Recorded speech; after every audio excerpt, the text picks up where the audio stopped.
Hoje é domingo, dia de apresentar mais um carro da coleção. E hoje, um dia muito especial, porque eu vou mostrar, não um, mas três, as três gerações do Audi TT. Acho que é um dos meus prediletos modelos, né? Então vamos começar aqui com o Audi TT MK1 de 1998 a 2006. Aqui, Audi TT MK2 de 2006 a 2015.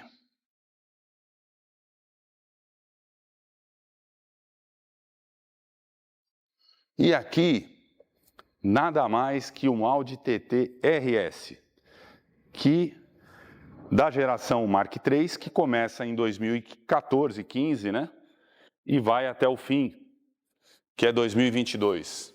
Esse aqui, por acaso, é a versão RS. Um carro que dá muita história para contar. Muito bem, nós vamos falar muito sobre esses carros, vai ser mais de um episódio, e nós temos que começar com um detalhe importantíssimo. De onde vem esse nome? TT. Por que chama TT? O que tem a ver TT com isso aqui? Vou te explicar tudo.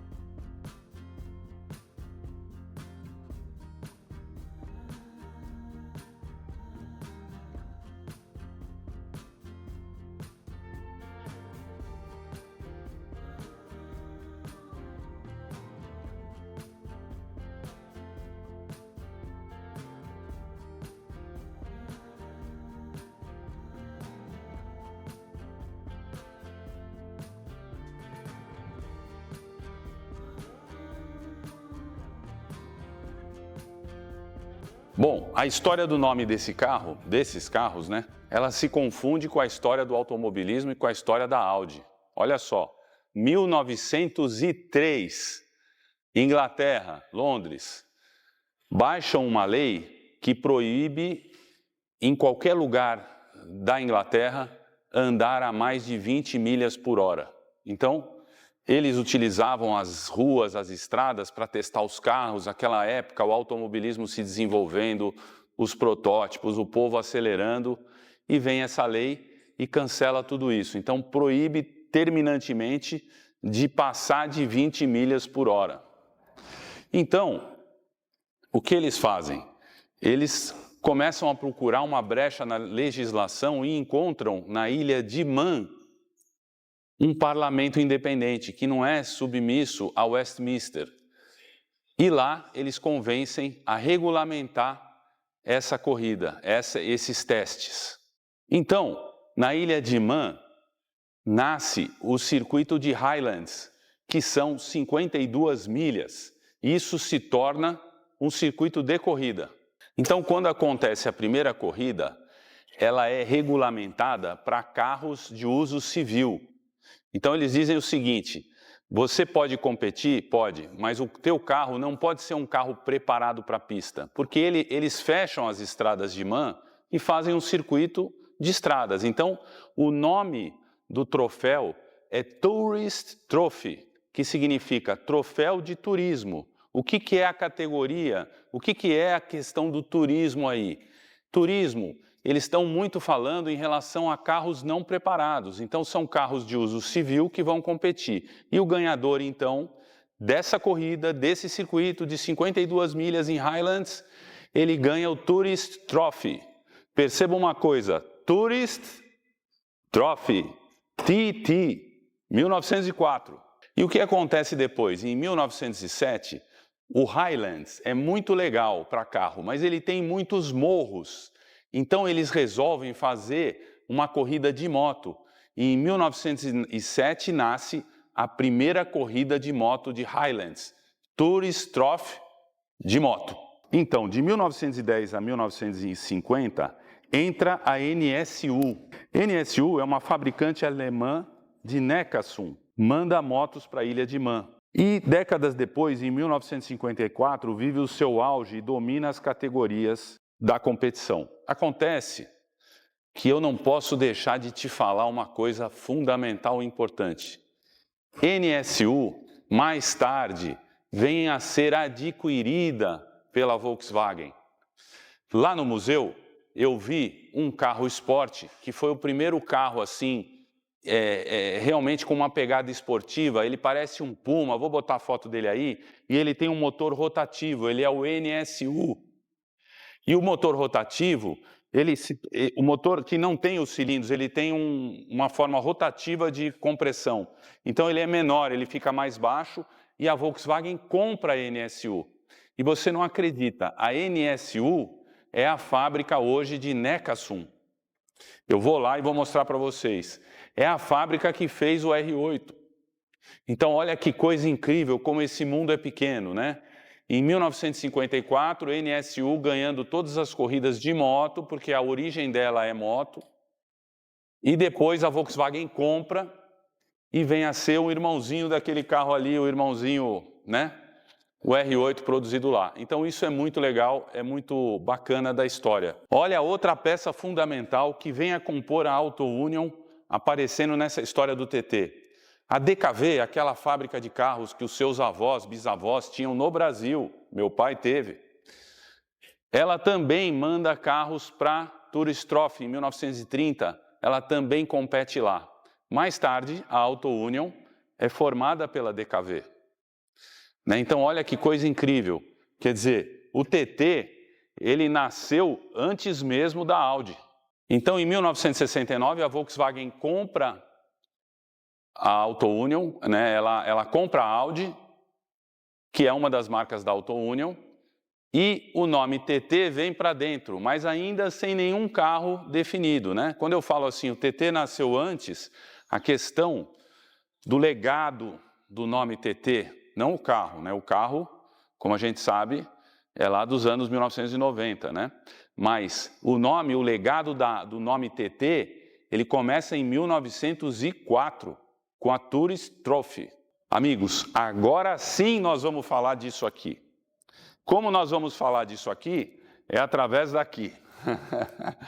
Eu vou explicar rapidamente para não deixar vocês muito entediados com essas histórias todas. Em 1991, na Califórnia, um designer chamado Freeman Thomas entra no estúdio da Volkswagen e da Audi, recrutado por J. Mays.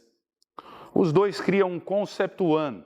É um Fusca reinventado, elétrico, nostálgico, que vira sensação no Salão de Detroit de 1994 e depois vira o New Beetle em produção.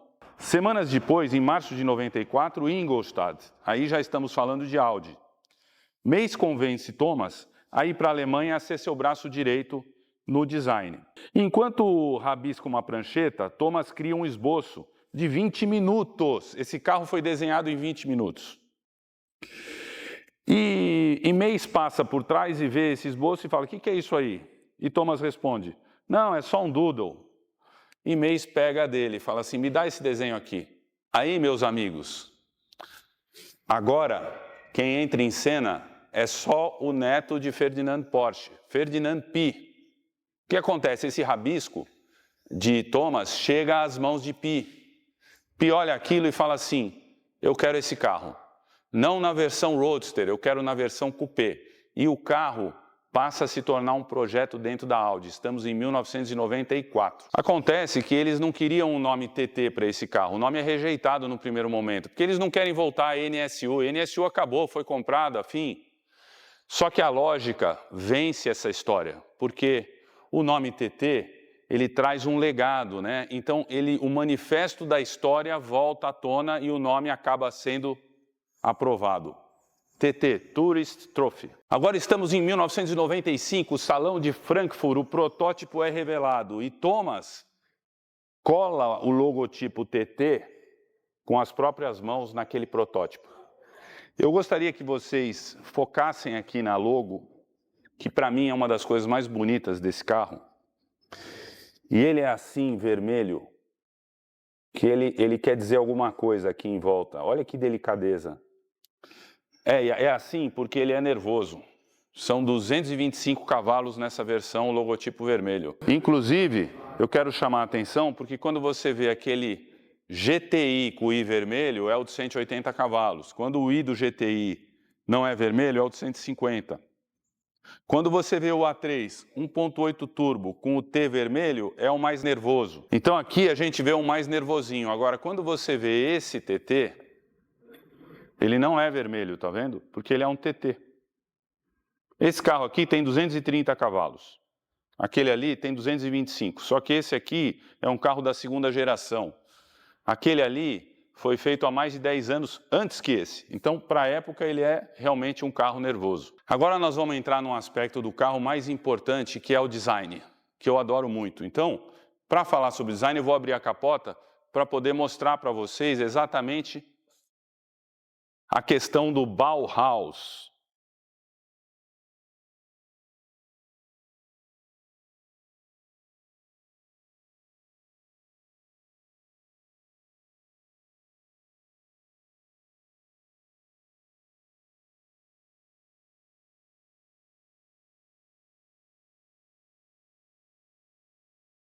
Bom, para falar desse carro, não dá para não falar do Bauhaus. E eu preciso explicar para você, e eu prometo ser breve para não ser muito chato, para esse vídeo não ficar chato. A questão é a seguinte, o Bauhaus é uma escola de desenho alemã fundada em 1917. Bauhaus não é uma decoração, é uma filosofia. E a filosofia principal é que a forma segue a função, ou seja, nada existe para decorar. Tudo que existe no Bauhaus existe por uma razão lógica, que funcione. Então eu vou explicar o Bauhaus em 4 frases para você, para ser legal e não ser chato. A primeira delas é a geometria pura. Aqui a gente fala de círculos, quadrados, nada assim para ficar enfeitando. Olha bem para esse carro. Você tem a impressão que ele foi, quando você vê o sketch, ele foi desenhado no compasso. Ó. Olha isso aqui, ó. Olha essa linha. Então, ó, olha essa linha. Olha essas linhas da roda. Então, isso aqui é um compasso. Né? Então, formas geométricas. Quando você olha para dentro dele, dá uma olhada nisso. Dá para desenhar esse carro no compasso? Lógico que dá, ó. Compasso, compasso, compasso, compasso. Olha aqui, ó. Então, tudo tem uma função. Se não serve para nada, tira. Um outro pilar importante do Bauhaus. Os materiais são expostos na forma que eles são.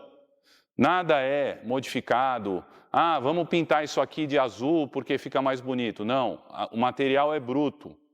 Então o alumínio é exposto como alumínio, o plástico como plástico, a borracha como borracha.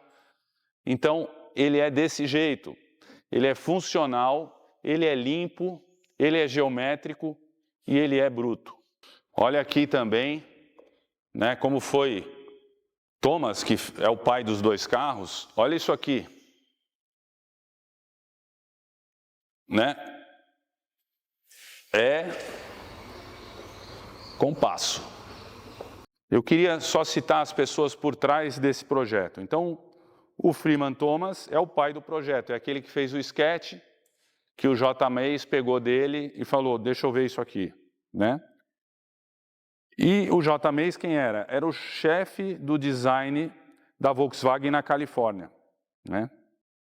E tem um cara muito importante que se torna uma figura de voo solo de grande importância, que é Peter Scherer. Peter era o head de design da Audi, tipo o chefe do Thomas. E hoje ele é uma lenda por conta própria. Para vocês terem ideia, ele saiu da Audi e foi para a Kia. E quando ele vai para a Kia, você tem aquela Sportage quadrada e depois uma Sportage redonda. Ele transformou a Kia, ele foi tão importante para a Kia que ele ascendeu a cargos CEO e tal. Então, Peter Scherer. E eu falo assim, porra Peter, por que você fez esse negócio? Por que você não fez um carro feio? você me obrigou a querer esse carro e a querer os outros. Que situação! Agora eu queria chamar a atenção de vocês para uma coisa muito legal na Volkswagen e nos carros alemães, né? É o desenho atemporal. Então, por exemplo, aqui Thomas fez esse carro, certo? Quando alguém vai atualizar o projeto, você vê que eles atualizam, mas as mudanças não são... Aqui até que é um pouco grande, mas normalmente não é tão grande. São pequenas mudanças que fazem o desenho ser atemporal. Isso aqui é bonito, isso aqui é bonito, aquilo também é bonito. Se vier um novo vai ser bonito, mas esse não vai se tornar feio. E quando você olha aqui para dentro do TT MK2, você vê a evolução do Bauhaus, mas com a mesma essência. Olha as saídas de ar, né? O volante, aquela história do compasso, né? Tudo mais ou menos igual. Só que aqui, cuidado aí com... Aqui ele já se torna um carro... Esse aqui, ele é tipo um Beetle, né? Você vê que é um carro amigável, é um carro sorridente, né? Tal. Aqui, ele já se torna um carro um pouco mais invocado, né? E aqui, meus amigos, aqui a gente já está falando de Walter da Silva, o design que mudou a Audi mesmo, né? O que ele fez? Ele fez esse frame grande, né? O single frame. E aqui ele põe uma cara condizente com o temperamento do carro. Tipo assim, eu sou um garoto mau. Porque ele é visceral. Esse carro é visceral. Ele tem 400 cavalos, a gente vai falar muito sobre ele, mas ele carrega um DNA que pouco se vê hoje. Assim, é muito visceral. Ele me lembra realmente bastante o R8, mas dentro dele você continua, a essência do Bauhaus está aqui, ó. Né? Olha lá as saídas de ar, claro, com uma evolução enorme em termos de tecnologia, né? Mas o espírito do design é o mesmo. Então, isso faz dos carros alemães, né? E esse carro aqui, uma lenda. Por quê? É o design atemporal. Um outro detalhe que chama a atenção nessa questão de atemporal. Veja bem, aqui você tem essa saliência para acomodar a caixa de roda, né? Lembra? Tudo tem que ter uma razão. Se não fosse necessário, podem ter certeza que não teria. E quando você vai nas outras gerações, isso é marca registrada. Ó. Ali também, ó. Outra coisa, a porta poderia ter um desenho reto aqui, mas ela é assim. Isso é outra marca do carro, né? Você vê que as 3 portas, logotipo 4, 2 escapes. Os 180 tem o escape de um lado só. Os 225 aqui dos dois. Esse aqui é um motor do Golf GTI. Esse carro é um Golf GTI, na verdade, 230 cavalos, 2 saídas. E aqui a gente tem 2 baitas saídas, né? Para dar vazão nos 400 cavalos. E repare, por ser um RS, ele também tem alargador de carroceria para acomodar a roda, porque o pneu não pode sair da carroceria, então eles expandem a carroceria com esse alargador. Queria também chamar a atenção de vocês para isso aqui, olha que coisa belíssima. Tampa de combustível do TT-RS, escrito TT. Você vê que o projeto ele é uma evolução, mas não muda tanto, né? Ó, o mesmo local, a tampa de combustível desse. Esse aqui, ela já se torna moderna, aquele ali volta aos primórdios, né? E esse aqui é a raiz, ó, que mais parece o TT-RS. Então, no projeto mais moderno, eles ainda resgatam a nostalgia disso aqui. Então, antes da gente andar, eu queria mostrar um pouquinho do motor e falar sobre ele rapidamente também. Já falei em outro vídeo, né? Um motor BAN, 225 cavalos, tração 4, 2 intercoolers. Tem um aqui embaixo e outro aqui. Esse motor é especial. Esse carro, ele foi produzido com 3 tipos de motor diferentes. Primeiro, 180 cavalos, o motor do Golf e do A3 GTI. Depois, esse motor de 225 cavalos, que é o mesmo conjunto do S3. Enquanto no 180 a tração era dianteira, nesse aqui a tração é 4, sistema Haldex. Esse carro é muito utilizado em preparação. Por quê? Porque ele tem pistões e bielas forjados, ele tem 2 intercoolers, ele tem uma embreagem muito resistente e ele tem o sistema 4 de tração. Então esse conjunto aguenta preparação. A galera prepara muito o S3, mas esquece que esse carro tem a mesma coisa. O que é legal, que permite que a gente compre um carro íntegro. Eu vou contar toda essa história quando estiver andando. Finalmente, ele é um Golf com plataforma, tudo do Golf, e obviamente do Audi A3, mas com a carroceria cápsula, que é essa beleza. Então agora a gente vai dar uma voltinha, mas eu queria te chamar a atenção para uma coisa. Isso aqui é uma obra de arte. Falamos do desenho, falamos das pessoas envolvidas, o estúdio californiano. Que tal você ter uma obra de arte que também anda? E anda muito. É um canhão, 225 cavalos com tração 4. Tudo isso em cima de uma obra de arte. Não é legal, senhores? Vamos lá. Aqui dá para ver melhor que está no sol, né? Então você tem um descascado aqui, isso aqui ainda, ó, tá mudando de cor aqui, né? Porque ele tá gastinho, né? Isso aqui eu vou fazer, com certeza. Já estou ajeitando aqui com uma pessoa para resolver isso. Esses puxadores, a gente está vendo esse forro de porta aqui se pinta ou troca. Eu tenho uma ida para a Alemanha, eu quero ver se eu trago alguma peça, né? Que é mais difícil aqui no Brasil. Mas tá nos últimos, nos finalmente. E os pneus, eu tenho a ligeira impressão que esses pneus que estão nele são um pouco maiores do que deveriam. Eu vou pesquisar isso. Não sei se vale a pena mexer, se sim ou se não. Então vou contar, ó, agora baixou o Cold Start, tá vendo? Agora acabou, ó, agora você pode andar, tá vendo? 900 RPM, primeirinha. Olha que delícia. Um dia como hoje, Campo Grande, um sol, só alegria. Como foi esse carro, né? Eu adoro o TT, né? Então tem toda essa história, ele traz esse legado, né? Você vê, depois eu fui descobrir que o carro, ele tem uma história que começa com o nome dele com 120 anos, né?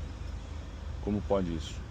Então eu estava em São Paulo e eu vi uma postagem do armazém do vovô, porque lá o pessoal coloca o carro por um preço acima da FIP que no Web Motors não dá para pôr, que é tão absurdo o que eles pedem por esses carros que, né?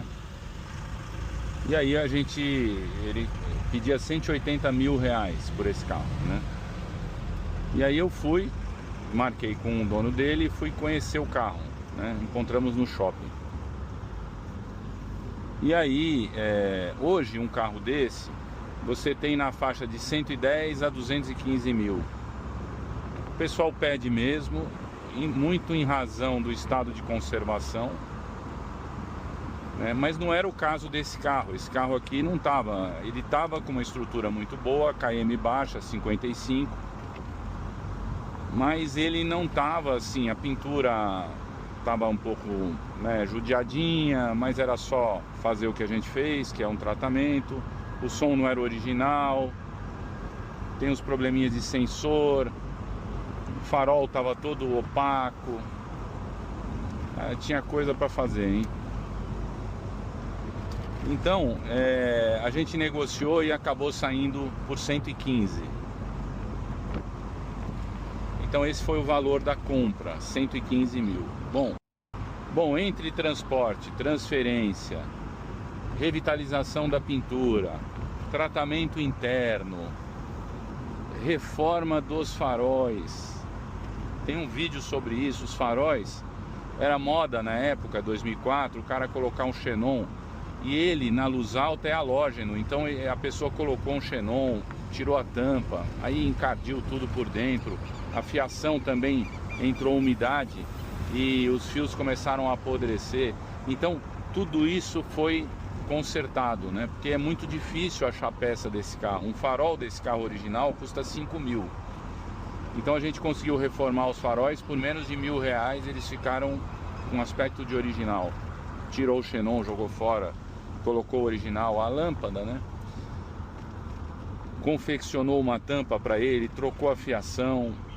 Eu sei que entre tudo que foi gasto, pintura, reforma das rodas, porque elas estavam pintadas, tinha um miolo preto, e não é, né? O original não é. Revitalização do couro, tudo, transporte, transferência, tudo em torno de 10. Então a gente fala aqui de um projeto de R$125 mil. Um carro de 225 cavalos, com 50 mil quilômetros, um carro conversível, a gente não pode deixar de falar isso. O carro é um conversível com capota elétrica, com tração 4. Um carro que tem um legado de 106 anos do nome, fora que ele foi desenhado na Califórnia, fora que ele é um protótipo. E você sabe que entre o protótipo e a versão de produção teve pouquíssimas mudanças, o que fala muito sobre o projeto. Porque quando vai um carro conceito, ele vai ser produzido, muda muita coisa. Esse carro mudou muito pouco. Então é um dos carros que menos mudou.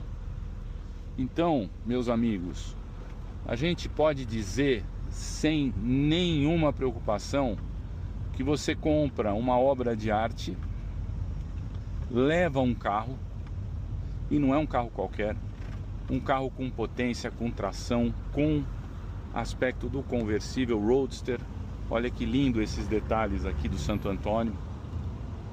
Um carro manual. É muito interessante. Então eu adoro. Olha como anda. Segundinha. E a hora que sobe o giro é que eu não posso correr porque eu estou na via pública. E a gente vai finalizar esse trabalho dos TTs com mais episódios, mostrando os outros carros da mesma forma que mostramos esse. Nós vamos finalizar no autódromo, e lá sim a gente vai poder brincar com os carros, fazer um 0 a 100 com o computador, colocar o MK2 com esse, porque o MK2 tem 230, esse aqui tem 225, e ver o que acontece. Então a gente vai poder explorar um pouco a motorização lá no autódromo, nós vamos fazer isso. Então, para resumir, um projeto de 125 mil que você tem uma joia, uma obra de arte para passear, e dá para usar todos os dias esse carro, sem nenhum problema.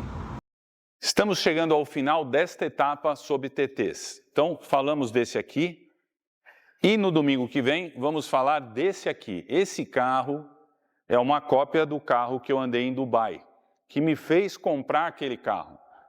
Se você olhar para eles, você vai assistir aquele vídeo do Beetle e você vai entender, tem a foto desse carro em Dubai, um igualzinho, e por coincidência, não tão coincidente, mas a interna deles é igual, a cor externa é igual, e isso me fez querer ter um carro desse na coleção. Então, domingo que vem a gente vai explorar o MK2, depois o MK3, e depois nós vamos celebrar essa história de TT no autódromo com os 3 carros.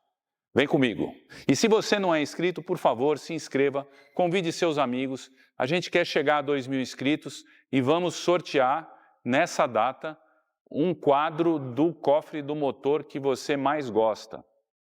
E, para quem não foi sorteado, a gente vai disponibilizar as imagens profissionais para download dos cofres que a gente acha mais bonito. Vem comigo, se inscreve e vem com a gente.